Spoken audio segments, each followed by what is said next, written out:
5 करोड़ साल नरक न भोगना पड़े, ये भी बात बिल्कुल साफ रहनी चाहिए।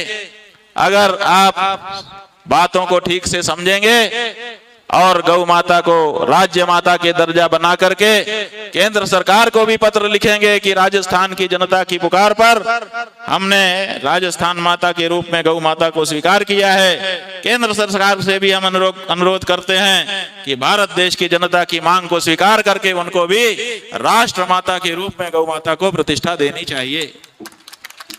अगर ये काम आप करते हैं तो हो सकता है हमारी ये साध पूरी हो जाए कि बाबा जी यहाँ पे आके गौ माता का भजन गाएं और आप लोगों के साथ हम भी गौ माता के लिए थोड़ा सा नाच सकें।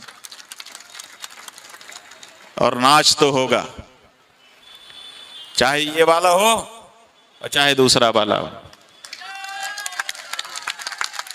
गाय के लिए अब भारत की जनता चुप रहने वाली नहीं, क्योंकि गाय के लिए हम चुप रहे तो गुरु के लिए चुप रहना पड़ेगा, गुरु के लिए चुप रहे तो माँ बाप के लिए चुप रहना पड़ेगा, माँ बाप के लिए चुप रहे तो मेरी माताओं बहनों के लिए चुप रहना पड़ेगा, और फिर तो सब चीज के लिए चुप ही हो जाना पड़ेगा।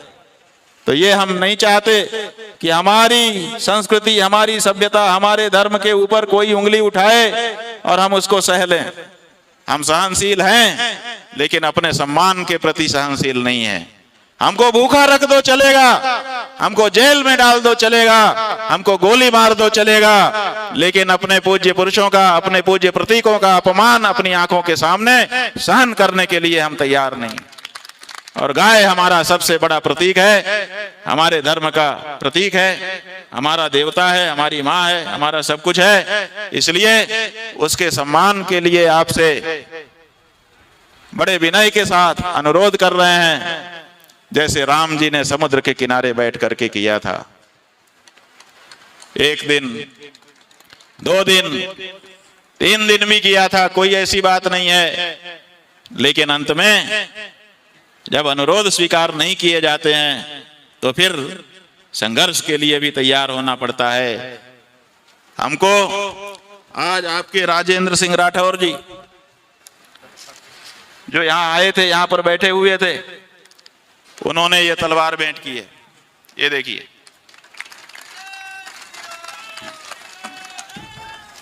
ये किस लिए भेंट की है? स्वाभाविक है कि हम सनातन धर्मियों के हाथ में जब शस्त्र आते हैं तो वो किसी को मारने के लिए नहीं आते हैं, बल्कि किसी को बचाने के लिए आते हैं। तो ये तलवार राजेंद्र सिंह राठौर जी, आपकी दी हुई तलवार हमारे हाथ में रहेगी, किसी को मारने के लिए नहीं, लेकिन गौ रक्षा के लिए जरूर रहेगी।